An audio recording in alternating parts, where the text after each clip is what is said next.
हाँ तो दोस्तों आज है 5 अक्टूबर और आज की वीडियो में आपको ऐसा कंटेंट देखने को मिलेगा एस्ट्रो फोटोग्राफी में जो शायद अभी भारत में किसी ने ट्राई नहीं किया होगा। अगर ट्राई किया है तो मेरे पास अभी वो वीडियो पहुंचा नहीं है। मैं सुबह सो के उठा तो मैं ऐसे सर्च कर रहा था कि भाई हमारी लोकेशन पे जहां मैं रहता हूं यहाँ पे मून या सन के सामने से कोई ट्रांजिट तो नहीं है। अगर होगा तो उसको कैप्चर करके आपको दिखाता हूँ, क्योंकि लास्ट टाइम जब मैंने ट्रांजिट कैप्चर किया था तो मैंने ज्यादा एक्सपोजर कर लिए थे और मैं उस समय ISS को ठीक से कैप्चर नहीं कर पाया। मेरे साथ फर्स्ट एक्सपीरियंस था मेरे होममेड टेलीस्कोप के साथ में। और आज हमारे पास तो एक बड़ा इक्वेटोरियल टेलीस्कोप है, तो मैं ऐसे सर्च कर रहा था तो मुझे 2 ट्रांजिट यहाँ पे दिखाई दिए। तो मैंने सोचा इन दोनों को ही मैं यहाँ पे ट्राई करूंगा। एक तो मून के सामने से सुबह को 10 बजे के बाद होने वाला था, उसको भी मैं देखूंगा कल पॉसिबल हो पाया तो, क्योंकि आज 5 अक्टूबर है। पॉसिबल होगा तो जरूर मैं उसे कैप्चर करूंगा, लेकिन डे टाइम में क्या रहता है नहीं रहता है, कैप्चर होता नहीं होता है। और मुझे एक और ट्रांजिट देखने को मिला था जो सन के सामने से था। इसने मुझे बहुत अट्रैक्ट किया क्योंकि सन के सामने से जो जा रहा था बिल्कुल मिडिल से होके जा रहा था। मैंने सोचा इसको ही ज्यादा प्रायोरिटी दूंगा कैप्चर करने के लिए। मून वाला कभी फिर देखेंगे क्योंकि मुझे उसमें विजुअल तरीके से भी ISS को कैप्चर करना। और हाँ, और इस वीडियो को हम 2 पार्ट में डिवाइड करेंगे। अभी हम जब सन के सामने से इसको ट्रांजिट को कैप्चर करेंगे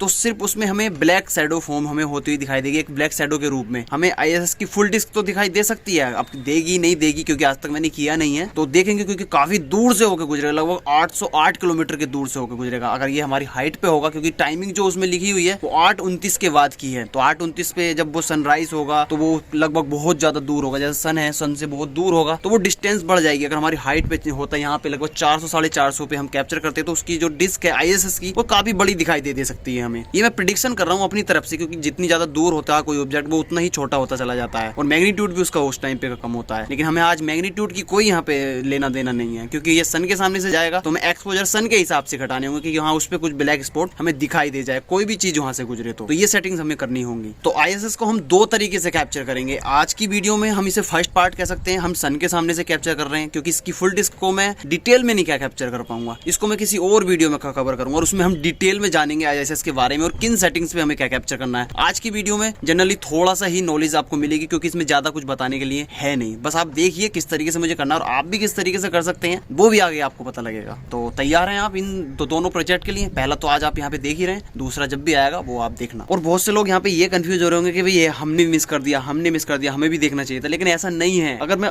यहाँ से अपनी लोकेशन से 50 या 100 मीटर दूर जाके चेक करूंगा तो वो टाइमिंग बिल्कुल बदल जाएगी लोकेशन के हिसाब से। 100 मीटर पे ये लोकेशन बदल जाएगी, क्योंकि ISS कोई ज्यादा दूर नहीं है। ISS अर्थ की ऑर्बिट में 90 मिनट में एक चक्कर पूरा कर लेता है 28,000 किलोमीटर पर आवर की स्पीड से। फिलहाल हमें सारी प्रिपरेशन करनी है कि हमें सोलर फिल्टर ये सारी चीजें अरेंज करनी है, कहीं से आती नहीं, क्योंकि हमारे पास समय बहुत कम है। तो ऐसा अरेंजमेंट करना होगा, हमने सोलर फिल्टर अगर बाय करा तो वो जल्दी से जल्द हमारे पास आ जाए। तो हम देखेंगे कितनी एक्सपेक्टेड डेट हमें मिलती है, क्योंकि ये चीजों को आने में 10 से 15 दिन का समय लग जाता है और हमें पहले से पता नहीं चला था। तो हम कोई जुगाड़ लगाएंगे, अगर नहीं आया समय पे तो वो क्या जुगाड़ रहेगा वो तो आगे वीडियो में पता चलेगा। और मुझे भी नहीं पता मैं क्या जुगाड़ करने वाला हूँ। तो मिलते हैं आगे वीडियो में। सब्सक्राइब करके रखो, इतनी मेहनत जाती है आप लोगों के लिए।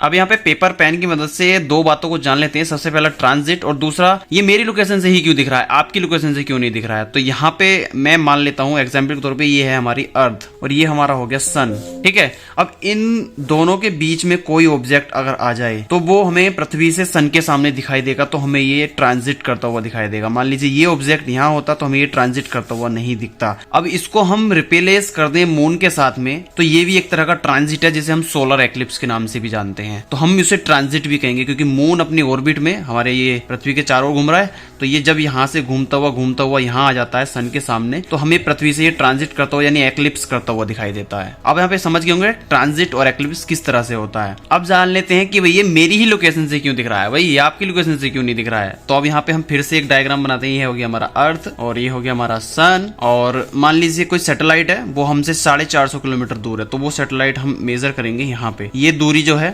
450 किलोमीटर हम कह सकते हैं। अब यहाँ से अब इसको कंपेयर करें इस तरह से, ये और इसको कंपेयर करो इस तरह से, ये जो एंगल बन रहा है ये पृथ्वी पे बहुत छोटा बन रहा है। देख रहे हैं कितना छोटा बन रहा है, यानी कि जो एरिया मैं यहाँ पे दिखा रहा हूँ इस एरिया में से ये ट्रांजिट हमें दिखाई देगा। और हम इस बिल्कुल इसके बिल्कुल लगभग सेंटर पे हैं, जहां से हम देख रहे हैं, तो ये हमें सन के सेंटर से जाता हुआ दिखाई देगा। थोड़ा यहाँ से हो जाए, अगर हम यहाँ होते तो ये ट्रांजिट हमें नहीं दिखाई देता, क्योंकि हम इस एंगल से देखेंगे तो ये यहाँ जा रहा है, यानी सन को यहाँ होना चाहिए, तो तब हमें पृथ्वी पे यहाँ से दिखाई देता। और मून के कंपेरिजन में ज्यादा वो पार्ट कवर करता है, तो मून मान लो यहाँ पे है, अब इसको हम एंगल बनाएंगे तो ये बन रहा है, इसका एंगल बनाएंगे तो ये बन रहा है, तो ये ज्यादा पृथ्वी के पार्ट को कवर कर रहा है, तो ये ज्यादा जगहों से दिखाई देता है एक साथ में। ये अपने पूरे इंडिया से भी दिख सकता है। और ये जो हमारा ISS है ये बहुत छोटा है, ये एक फुटबॉल के मैदान के बराबर है, तो ये बहुत छोटी चीज है, जिस वजह से ये ट्रांजिट करता हुआ बहुत ही रेयर होता है लोकेशन पे। इसीलिए 50 या 100 मीटर की रेंज में इसकी जो लोकेशन है और ट्रांजिट टाइम है वो बदलता रहता है। अब मरक्यूरी के केस में क्या होता है, मरकरी होता है बिल्कुल सन के यहाँ पर। अब इसका हम एंगल बनाएंगे इस तरह से,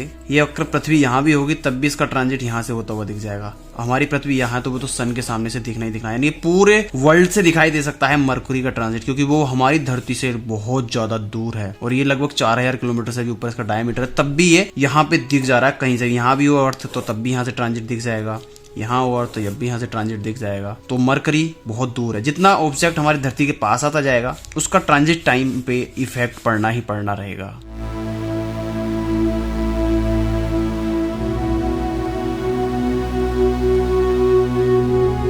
दोस्तों सुबह हो चुकी है, मैं बहुत जल्दी उठ गया हूँ। आज अलार्म लगाया था लेकिन अलार्म से पहले ही मैं उठ गया हूँ। तो आज सन के सामने से जाने वाली है ISS। ये ट्रांजिट रहेगा 1 सेकंड से भी कम समय का, और ये 8:29 और 6 सेकंड पर है। तो सनराइज होने ही वाला है। वैसे होराइजन लेवल से सन ऊपर तो आ चुका है लेकिन दिखा नहीं है अभी। तो मैं सारा सेटअप करता हूँ और इस ट्रांजिट को कैप्चर करना ही करना है।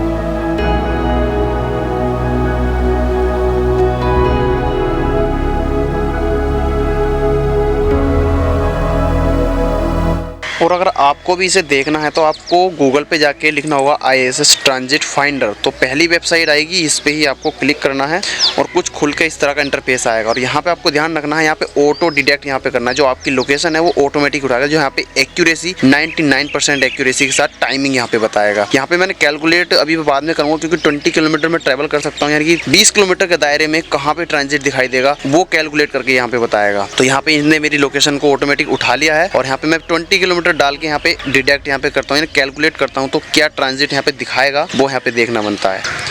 तो यहाँ पे एक ट्रांजिट यहाँ पे दिखा रहा है, सन के ऊपर से होकर गुजरेगा। 100 मैप अगर मैं यहाँ पे करता हूँ, अब यहाँ पे आप देख सकते हैं, यहाँ पे ये बता रहा है कि जहाँ पे ये रेड बन के आ रहा है यहाँ पे इतने एरिया में हमें ट्रांजिट दिखेगा सन के ऊपर से। और मेरी जो लोकेशन है वो ग्रीन वाली है, और जो सेंटर से सन के सेंटर से गुजरेगा वो ये वाली, यानी मुझसे कम से कम 6-7 किलोमीटर दूर है, लेकिन फिर भी मैं ट्रांजिट अपने यहाँ से देख पाऊंगा, यानी सन के ऊपर साइड से मुझे दिख जाएगा ट्रांजिट। अब यहाँ पे सन को देखने के लिए जरूरत होती है एक सोलर फिल्टर की, लेकिन वो तो हम नहीं मंगा पाए समय पर। तो हमने एक जुगाड़ लगाया, ये एक वेल्डिंग को देखने वाला शीशा है जो काफी ज्यादा लाइट को ब्लॉक कर देता है। अब मैं इसे मेन मिरर पे लगा रहा हूँ, यानी सामने लगा रहा हूँ, तो यहाँ से लाइट जो पास हो रही है वो काफी ब्लर हो रही है, यानी कि शार्प इमेज नहीं मिल रही है। जब मैं इसे आईपीस पे लगा रहा हूँ तो काफी शार्प इमेज मिल रही है, और ये सही तरीका बिल्कुल भी नहीं है, क्योंकि हीट तो सारी की सारी इस ग्लास पे ट्रांसफर हो जाएगी, तो हमें प्रॉब्लम होगी। इसलिए मैं छोटे वाले अपर्चर से देखूंगा, ना कि बड़े अपर्चर से। और मुझे समथिंग 1 मिनट की ही कैप्चरिंग करनी है, और तब तक तो ये झेल ही जाएगा। मैं रिकमेंड बिल्कुल भी नहीं करूंगा कि आप इस तरह से सन को ऑब्जर्व करें। तो अभी 8:11-12-13 हुए हैं और सेटअप रेडी है। मैंने भी ढक रखा है, क्योंकि धूप में ज्यादा गर्माहट तो नहीं है, क्योंकि विंटर सीजन आना स्टार्ट हो गया है। फिर भी मैंने लगा दिया, फोन ओवरहीट उस टाइम पे नहीं होना चाहिए, क्योंकि 5-6 मिनट का वीडियो कैप्चर करूंगा। तो जो भी है ये सेटअप मैंने रेडी कर लिया है। उधर कैमरा है, वहां से भी एक व्यू आपको मिल रहा होगा। और एक चीज और ध्यान रहे, फाइंडर स्कोप आपका हो तो उस पर कुछ इस तरह का लगा दें। मैंने नहीं लगाया था, ये अभी लगाया है, जिससे यहाँ पे आप इमेज देख सकते हैं सन की बन रही है, यानी कि काफी ये डैमेज कर सकता है लेंस को, इस वजह से आप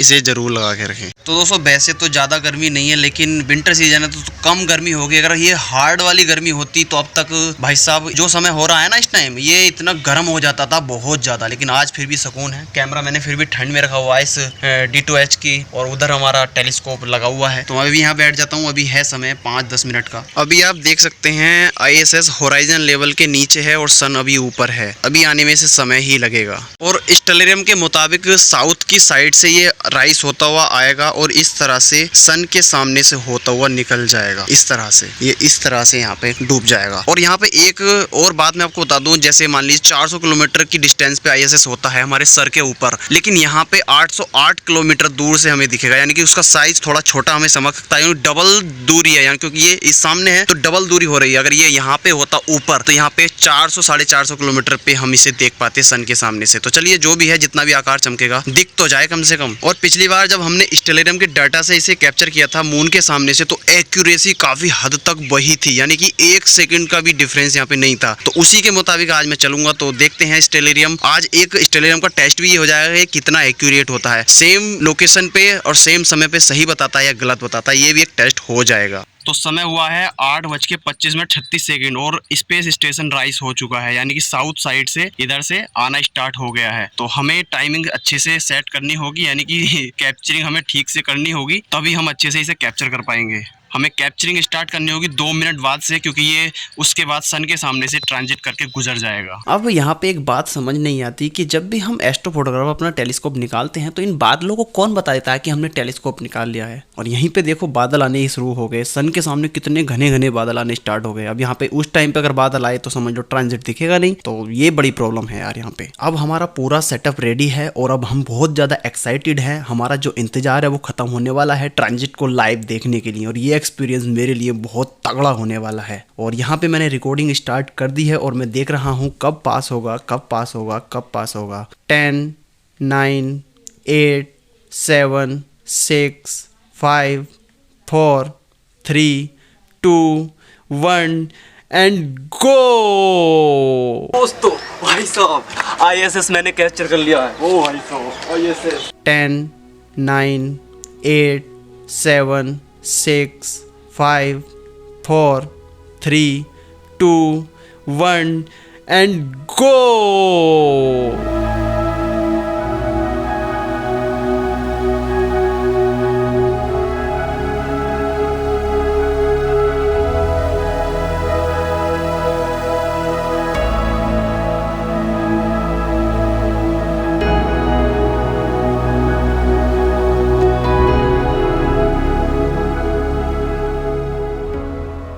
तो दोस्तों आज मैंने आपको दिखाया ISS का लाइव ट्रांजिट, वो भी सन के सामने से। क्या स्पीड थी भाई साहब, 1 सेकंड से भी कम समय में गुजर के चला गया। मैंने जो लाइव देखा उसमें एक्सपीरियंस करने में और जो मैं लैपटॉप पे अब यहाँ पे रिजल्ट देखे उसमें धरती आसमान का अंतर है। जो लाइव मैंने देखा वो भाई साहब कुछ देखने लाया था, क्योंकि मैं उस टाइम कैप्चरिंग यहाँ पे कर रहा था और मैंने इसको प्रोसेस किया तो फाइनल रिजल्ट यहाँ पे ये मिला। और इसमें कम से कम 59 फ्रेम या 68 के आसपास फ्रेम में ISS कैप्चर हुआ है, जो मैंने 720p 60 FPS पे रिकॉर्ड किया था। 4K यार मुझसे सेलेक्ट नहीं हुआ, ये मुझसे गलती हो गई, जिससे क्वालिटी लॉस यहाँ पे हो गई है। फिर भी यहाँ पे ISS काफी हद तक कितना बेहतरीन हमें यहाँ पे देखने को मिला है। और मैंने सोचा ये सन जो मैंने डेटा लिया था 35 सेकंड का, इसको प्रोसेस करके देखूं तो मुझे इसका फोटो स्पेयर भी चमक रहा था। यहाँ पे मैंने देखा नीचे कुछ व्हाइट व्हाइट दिख रहा था, ऊपर थोड़ा सा व्हाइट व्हाइट दिख रहा था, सन स्पॉट भी दिख रहे थे। अब मैंने इन डिटेल को चेक करने के लिए हाँ ये सच में फोटो स्पेयर है या कुछ और है, एरर है, तो मैंने इसको ऑनलाइन चेक किया तो वास्तव में हमने फोटो स्पेयर को भी कैप्चर कर लिया था। यानी हम इसे प्रोसेस करेंगे तो काफी बेहतरीन रिजल्ट निकल सकते हैं फ्यूचर में। तो आज का वीडियो आपको कैसा लगा नीचे आज तो लाइव ठोक के और सब्सक्राइब करके जरूर जाना यार यहाँ पे। तो चलिए दोस्तों ये था ISS का transit first part. Second part में मैं इसकी डिस्क को बहुत ही बेहतरीन तरीके से कैप्चर करूंगा। तो पार्ट 2 देखने के लिए सब्सक्राइब कीजिए और कैसा लगा वीडियो नीचे कमेंट करके बताना। तो मिलेंगे किसी एक नई एस्ट्रो फोटोग्राफी वीडियो में, तब तक के लिए थैंक यू, जय हिंद, वंदे मातरम।